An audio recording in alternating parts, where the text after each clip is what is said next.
आई studies की तरफ से आपका स्वागत है। तो इसमें आपको ईएनसी की तरफ से मेल आया है 10th को जॉइनिंग ऑर्डर। तो आप उसमें डेट दिया है कि 25 जून तक ज्वाइन हुई है।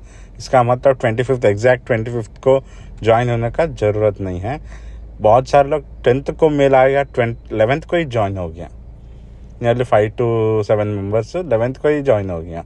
तो आप पूरा डॉक्यूमेंट पूरा क्लियर रहने से आपका फिर बहुत सारे लोग का WNC का ANC का कब मेल आएगा बोल के पूछ रहा है।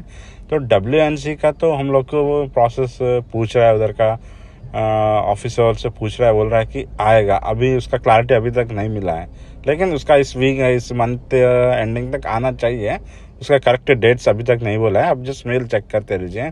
और ANC का क्या है, लास्ट रिक्रूटमेंट का ही प्रोसेस चल रहा है। वो प्रोसेस कंप्लीट होने के बाद ही आपको उसका मेल आएगा। थोड़ा लेट हो सकता है इसका, तो आप थोड़ा ध्यान दे के अपना मेल चेक कीजिए।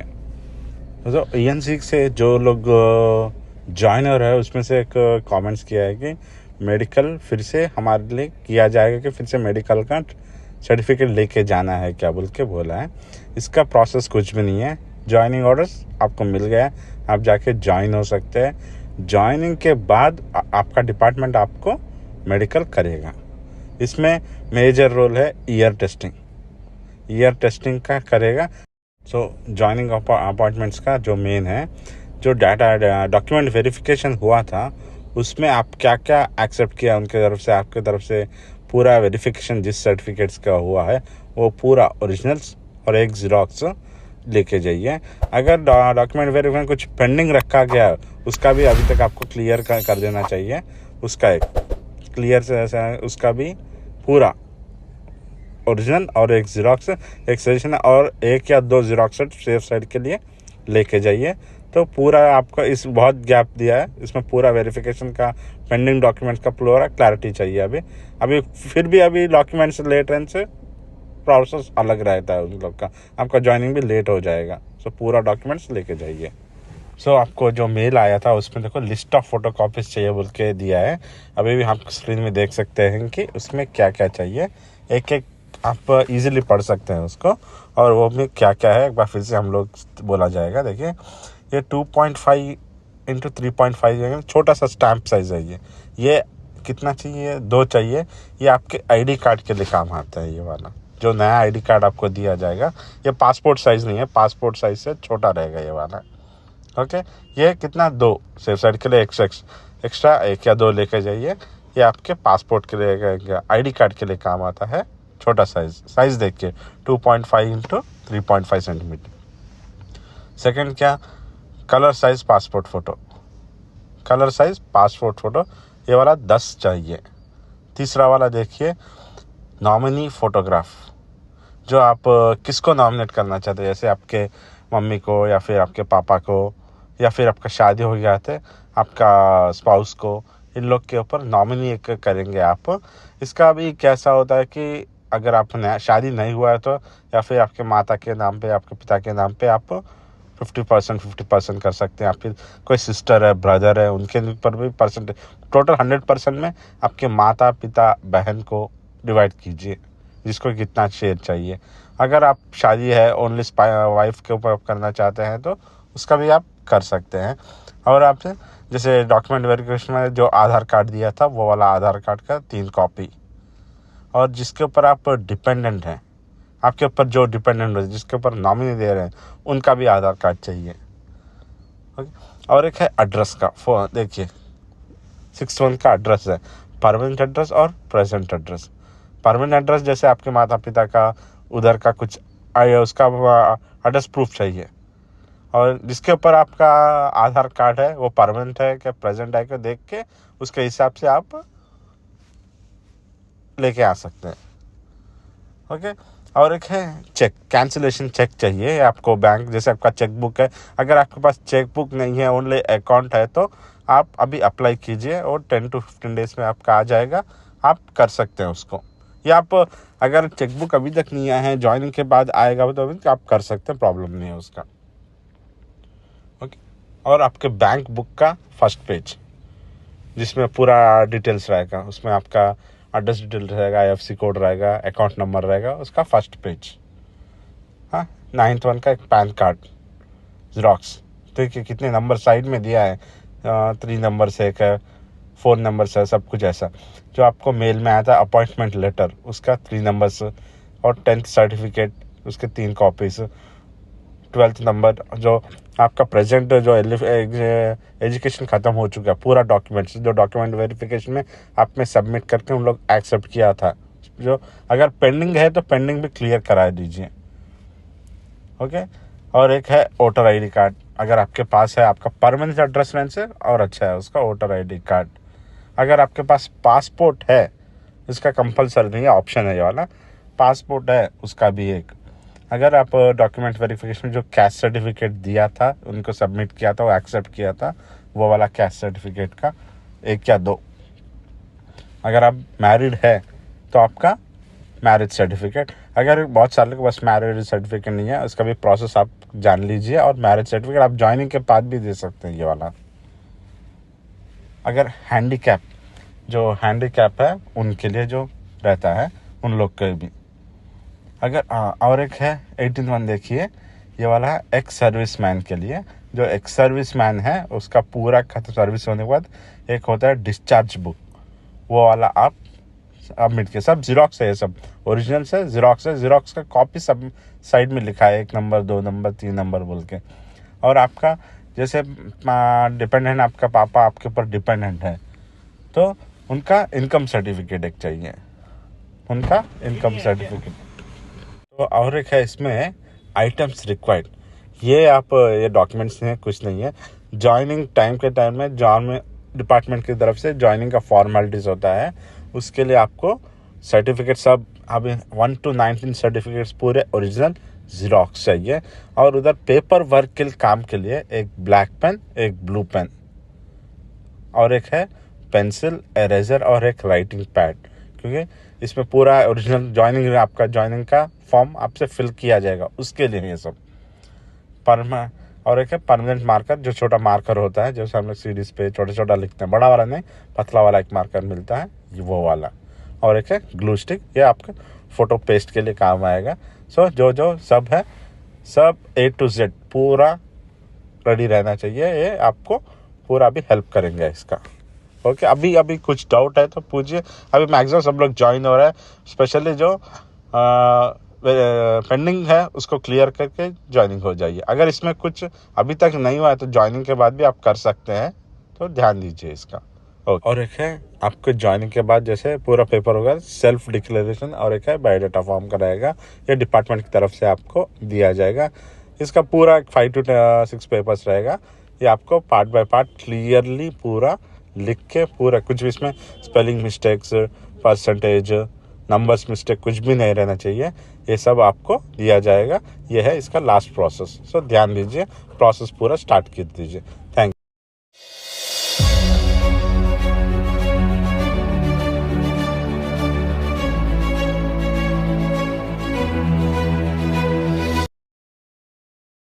సాయి స్టడీ సెంటర్కి స్వాగతం. So ENC chargemen joining letters already వచ్చాయి. సో 10th ఆల్రెడీ డిశ్చార్జ్ చేశాడు మెయిల్ ద్వారా. సో ఎవరైతే రిసీవ్ చేసుకున్నారో వాళ్ళందరూ కూడా 25th కానీ 25th కన్నా బిఫోర్ కానీ జాయిన్ అవ్వమన్నాడు. సో మేము ఇచ్చేటువంటి సజెషన్ ఏంటంటే 100% 25th కన్నా ముందే జాయిన్ అవ్వండి. 1 day బిఫోర్ మీరు జాయిన్ అయినా సరే అది సీనియారిటీ లిస్ట్లో సేమ్ క్యాడర్లో మీకు ఎప్పటికీ కూడా ఫస్ట్ ప్రయారిటీ ఉంటుంది. అండ్ సో 100% సీనియారిటీ లిస్ట్లో 1-2 days అయినప్పటికీ కూడా కొద్దిగా బెస్ట్గా ఉంటుంది. జస్ట్ ఎగ్జాంపుల్ 10th మెయిల్స్ వస్తే 11th ప్రత్యేకంగా 5 members జాయిన్ అయ్యారు అంటేనే మీరు అర్థం చేసుకోండి దాని యొక్క ఇంపార్టెన్స్ ఏంటనేది. చాలామంది 25th వరకు ఉండాలని అనుకుంటున్నారు, 25th వరకు ఉండొద్దు. మీ దగ్గర ఏదైనా డాక్యుమెంట్స్ సరిగ్గా లేకపోతేనో, మీ దగ్గర ఏదైనా పర్సనల్గా ప్రాబ్లం అయితేనో, ఎన్ఓసి క్లియర్ అవ్వకపోతేనో, లేదా రిజైన్ క్లియర్ అవ్వకపోతే ఇలాంటి వాళ్ళు మాత్రమే 25th వరకు ఉండండి. రిమైనింగ్ అందరూ కూడా వీలైనంత వరకు బిఫోర్ 25th వచ్చి జాయిన్ అయిపోండి. అయితే ఈ జాయిన్ అయ్యేటప్పుడు మనం ఏమేమి గుర్తుపెట్టుకోవాలి, ఏమేమి తీసుకెళ్ళాలి అనడం కోసం ఈ కంప్లీట్ వీడియో ఉంటుంది. సో ఈ లిస్ట్లోకి వెళ్ళే ముందు చాలామంది రెగ్యులర్గా కామెంట్స్ రూపంలో అడిగేటువంటి question WNC mails ANC mails ఎప్పుడు వస్తాయి. సో డబ్ల్యూఎన్సీ గురించి మేము మ్యాక్సిమం ప్రతిరోజు ట్రై చేస్తూనే ఉన్నాం. అసలు ఏ విధమైనటువంటి ఇన్ఫర్మేషన్ లీక్ అవ్వట్లేదు. సో అలానే అది చాలా పెద్దది అవ్వడం వల్ల మ్యాక్సిమం మేము ట్రై చేస్తూ ఉన్న ప్రతిసారి కూడా ఈ వారం అని చెప్తూ ఉన్నారు. కాబట్టి మోస్ట్లీ ఈ వారం రావచ్చేమో. అంతేకాని మనం ఎవరూ కూడా కాన్ఫిడెంట్గా పక్కాగా షూర్గా మనం చెప్పలేం. రీజన్ ఏంటి అని అంటే అఫీషియల్ పర్సన్స్ ఎవరైతే ఉన్నారో వాళ్ళు ఎవరూ కూడా ఇన్ఫర్మేషన్ పాస్ చేయట్లేదు. వేరే ఏఎన్సీకి వచ్చేటప్పటికి అక్కడ ఆల్రెడీ ప్రీవియస్ రిక్రూట్మెంట్ ప్రాసెస్లు కంటిన్యూ అవుతున్నాయి కాబట్టి అది ఇంకా లేట్ అవ్వచ్చు. సో మీ సెంటిమెంట్ ప్రకారంగా ఈఎన్సీకి ఎవరైతే వెళ్తున్నారో వెళ్ళేవాళ్ళు కొద్దిగా మీకు బెస్ట్ డే ఏదనిపిస్తే ఆ రోజు వెళ్ళండి, జాయిన్ అవ్వండి. కానీ బిఫోర్ 25th కన్నా ముందే జాయిన్ అవ్వడానికి ఫస్ట్ ప్రయారిటీ ఇవ్వండి. లేదా 25th లోపు 100% జాయిన్ అవ్వండి. అంటే 25th కల్లా జాయిన్ అవ్వండి. అయితే వెళ్ళేటప్పుడు మనం గుర్తుపెట్టుకోవాల్సినటువంటి కొన్ని కన్ఫ్యూజన్స్ గ్రూప్లో రైట్ చేశారు. ఫస్ట్ వన్, మెడికల్ టెస్ట్ అనేది జనరల్గా టెస్ట్ ఉంటుంది అని ఎవరో కానీ కండక్ట్ చేస్తారు అని ఒక కామెంట్ రైట్ చేశారు. అవును, కరెక్టే. కాకపోతే ఏ గవర్నమెంట్ ఎంప్లాయ్ అయినా జాయిన్ అయిన తర్వాత వాళ్ళ కండిషన్స్ ఎలా ఉన్నాయి అని చెప్పి ఓన్గా కొన్ని మెడికల్ టెస్టులు చేసుకుంటారు. అది జాయిన్ అయిపోయిన తర్వాత చేసుకుంటారు తప్ప జాయినింగ్ టైంలో చేయరు. సో కాబట్టి మీరు ఈ మెడికల్ టెస్ట్ గురించి ఏ విధమైనటువంటి టెన్షన్ పడాల్సినటువంటి అవసరం లేదు.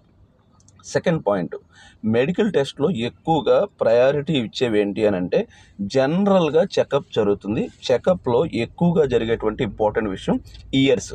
సో చెవులు ఏవైతే ఉన్నాయో అవి క్లీన్గా ఉండాలి. అంటే కమ్యూనికేషన్ అనేటువంటిది ప్రాపర్గా ఉండాలి అన్న ఉద్దేశంతో ఇయర్స్ క్లీన్గా ఉండాలి. అలా ఇయర్ టెస్టింగ్లోనే రీమెడికల్స్ ఎంతోమందికి రాశారు. అంటే రాయడం అని అంటే క్లీన్ చేసుకొని మనం రావాలి. సో ఒక్క ఇయర్స్ తప్ప ఇంక వేరే వేట్ల మీద వాళ్ళు ఎక్కువ కాన్సన్ట్రేషన్ చేయరు. అలా అని మేజర్వి కాదు, నేను అంటున్నటువంటి మైనర్వి.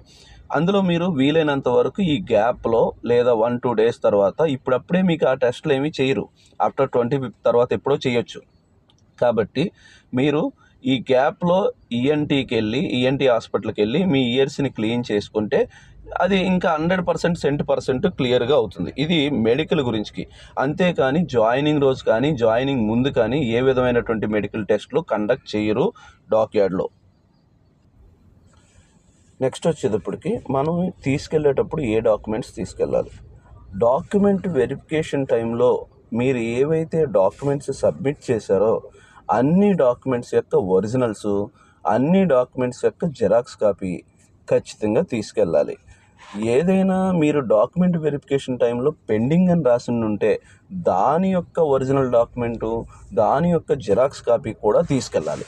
సో మొత్తం డాక్యుమెంట్ వెరిఫికేషన్ టైంలో ఏవేవి డాక్యుమెంట్స్ తీసుకెళ్లారో అన్ని డాక్యుమెంట్స్ కూడా 2 కాపీస్, అంటే ఒరిజినల్ కాపీ, జిరాక్స్ కాపీ, ఎడిషనల్గా ఒక జిరాక్స్ కాపీ కూడా తీసుకొని వెళ్ళండి. ఇది మనం డీవీ టైంలో సబ్మిట్ చేసినవి అన్నీ తీసుకెళ్ళాలి. అలానే నేను అంటుంది పెండింగ్ అని రాసిన వాళ్ళకి పెండింగ్ అలవి కూడా తీసుకెళ్ళాలి. జాయినింగ్ టైంలో బిఫోరే మీరు వీలైతే ఈ డాక్యుమెంట్స్ అన్నీ కూడా రెడీ చేసుకోండి. నిజానికి జాయినింగ్ రోజు మీరు పట్టుకెళ్ళకపోయినా నెక్స్ట్ డేనో లేదా నెక్స్ట్ 10 days లోపో మీరు ఇవన్నీ కూడా సబ్మిట్ చేయాల్సి వస్తుంది. ఆల్రెడీ లేట్గా జాయిన్ అవుతున్న వాళ్ళందరూ కూడా జాయిన్ అయ్యే టైంకే ఈ ఎడిషనల్గా మరికొన్ని డైమెన్షన్స్ ఇచ్చాడు, మరికొన్ని లిస్ట్ ఆఫ్ డాక్యుమెంట్స్ ఇచ్చాడు. ఆ డాక్యుమెంట్స్ అన్నిటిని కూడా తీసుకెళ్ళండి. ఒక్కొక్క డాక్యుమెంట్ గురించి క్లియర్గా నేను మాట్లాడతాను.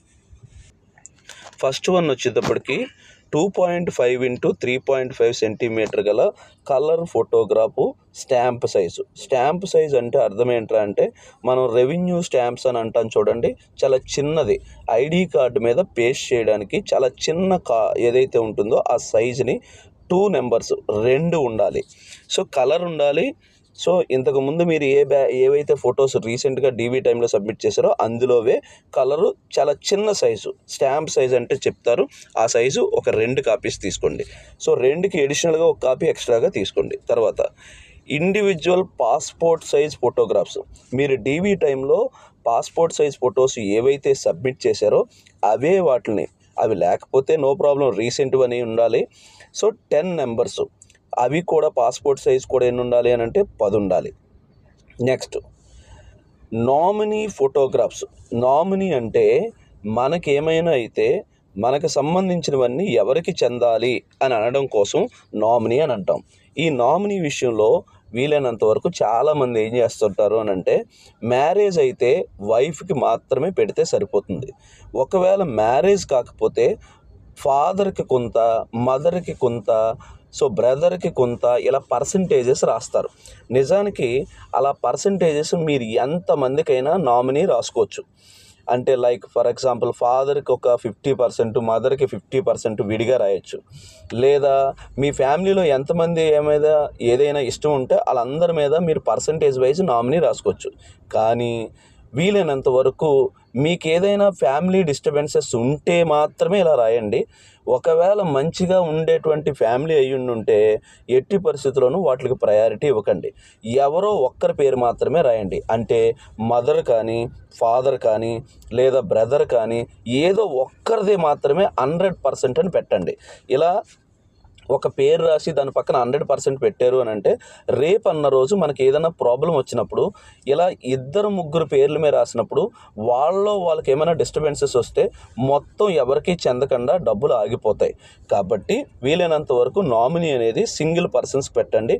అది మీకు వైఫ్ అయి ఉండొచ్చు, మదర్ అయి ఉండొచ్చు, ఫాదర్ అయి ఉండొచ్చు, బ్రదర్ అయి ఉండొచ్చు, ఎవరి పేరైనా రాసుకోవచ్చు. వాళ్ళు ఏమవుతారో రాయాలి, ఎంత పర్సెంటేజో రాయాలి. కాబట్టి మీరు ఎవరనేది ముందే ఫిక్స్ అయిపోయి వాళ్ళవి మాత్రమే 6 ఫొటోస్ తీసుకెళ్ళండి. ఒకవేళ నామినీస్ 2 పేర్లు పెడదామంటే 2 తీసుకెళ్ళండి. 4 పెడదాం అనుకుంటే 4 ఫొటోస్ తీసుకెళ్ళాలి. ఒక్కొక్కరు ఫొటోసు 6 ఫొటోస్ తీసుకెళ్ళాలి. సో ఇక్కడ ఒకరివే పెట్టాలి, 2 పెట్టాలి అనేటువంటి రూల్స్ ఏమీ ఉండవు. కానీ అలా పెట్టడం వల్ల ఫ్యూచర్లో వాళ్ళకే ప్రాబ్లం అవుతుంది. ఇది third one. So next 4th one వచ్చేటప్పటికి ఆధార్ కార్డు.